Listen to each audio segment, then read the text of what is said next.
What's up, guys?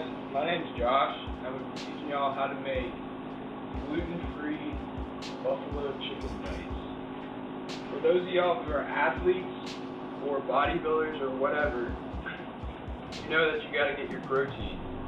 And some people recommend doing a gram for every pound of body weight. Personally, I've done more before, but either way, you got to have a lot of it. And y'all all know, if you've ever tried to eat straight up baked chicken for a whole week every day, it gets pretty boring. So today I'm going to be teaching y'all how to make something a little bit more interesting that's not terrible for you. Gluten-free buffalo chicken bites. Let's get going. This is a pretty simple recipe. What you're going to need some kind of cornstarch or something to coat the chicken in. You can probably use tapioca starch if you want something with a lower glycemic index, but I'm fine with this, so that's what I'm going to use. And then you need a little bit of salt, and of course hot sauce, and some kind of oil to put in the sauce. Traditionally people use butter, but I'm going to use coconut oil because it's better for you. And then you got something to fry the chicken, which I'm going to use olive oil, simply because it has a higher smoke point than the coconut oil, so it's going to be easier to cook with. And of course your chicken. Step 1, you got to cut the chicken into about bite-sized pieces, however big you want. It doesn't really matter that much. And whenever you're dealing with chicken, you got to make sure to clean whatever surface you're using to cut it on, or if anything drips onto your counter, you gotta bleach it, or else you can get some kind of disease.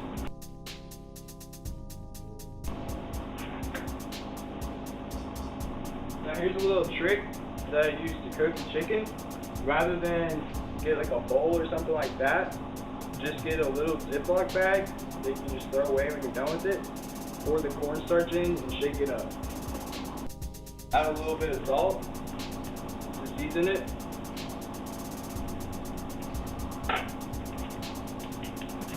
And mix that real good first.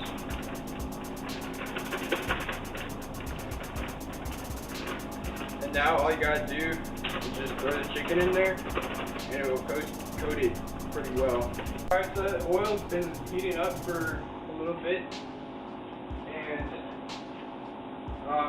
I shook it around a little bit, and I think there's a little bit of water in the pan initially, and it crackled a little bit, so you know it's ready.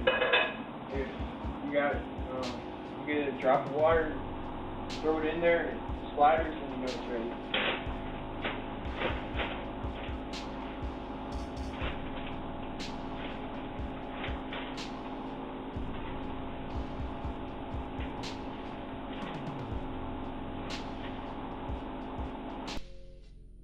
You don't want to put too much in there, because the more you put, the less heat they each get individually. So don't put too much in there. To this point, turn the oven to 400. If you have less of them, you can probably get away with 350, but since I have so many, I'm going to just set it a little bit higher. The point of putting them in the oven is not to cook them all the way, but just to kind of finish them off and get the sauce to really soak into the piece of chicken. So I'm setting it to 400.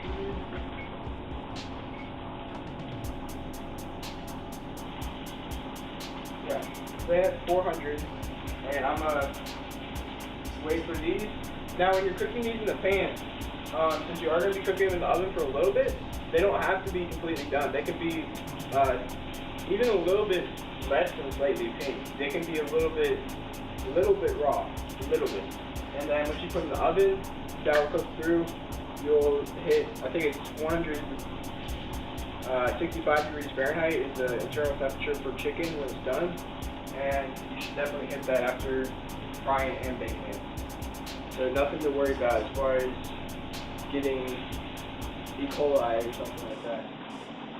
When to flip them, just flip them when they're starting to turn kind of brown on one side. And try to shake them around a bit to make sure they don't stick. But don't flip them too early or the cornstarch won't have cooked yet and they will stick. So be mindful. So at this point they're really starting to stick and they look like they've cooked a decent amount. So I'm going to take them out and throw them in this little pan right here.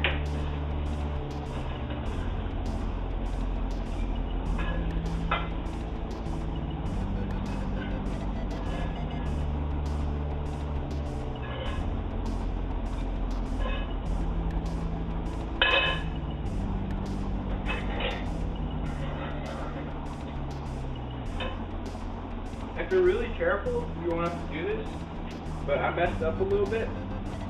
I put it a little bit too high at first, so I gotta scrape some of the residue out to make sure the next batch doesn't stick and become ruined. Alright, so we're getting ready to do our second batch, and that's what the first one looks like. I'll take it out here to better lighting. So as you can see, they're not cooked super dark, just enough so that we can finish them off later in the oven.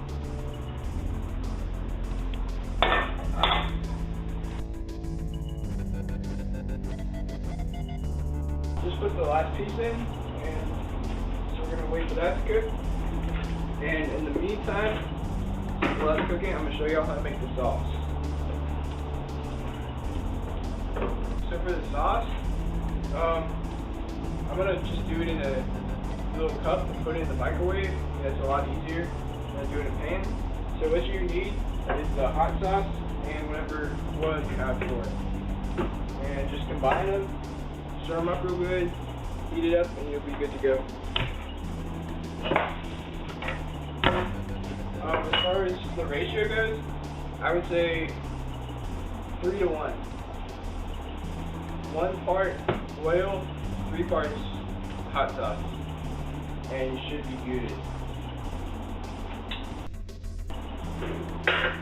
Now, this sauce, this recipe, I made it in the past, and I like this, but some of y'all may think it's not spicy enough, and if that's the case, if you like something real spicy, you can throw in a little bit of red pepper, but I'm not gonna, because I liked it last time, so.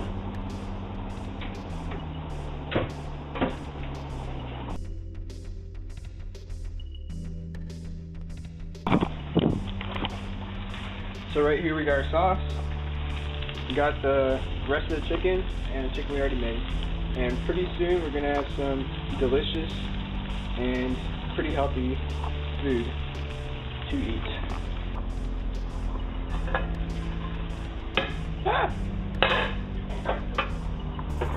Move this stuff around.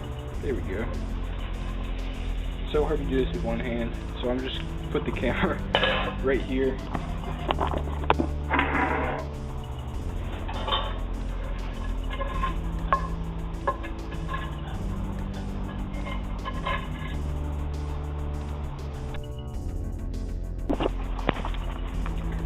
Alright, now we're going to pour the sauce on.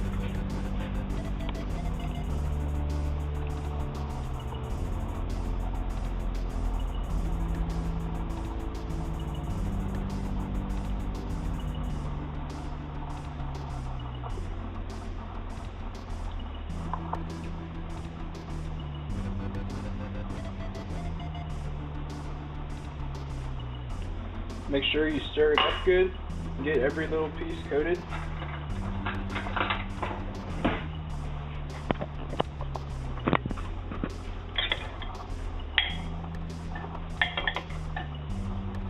Alright, the moment we've all been waiting for.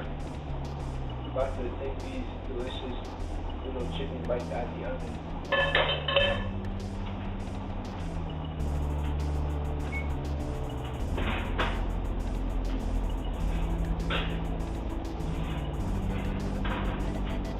They look fantastic.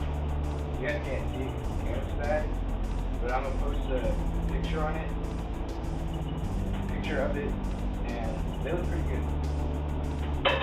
So that's a high protein meal, not too much fat, not too much carbs, and then if you're trying to gain weight and muscle mass, you're going to need a little bit more carbs. So you might have to eat like brown rice or something with that if you're going for that. If not, it's just a great meal by itself. So stay tuned. I'm probably going to post a video pretty soon about how to get a six-pack in less than a month.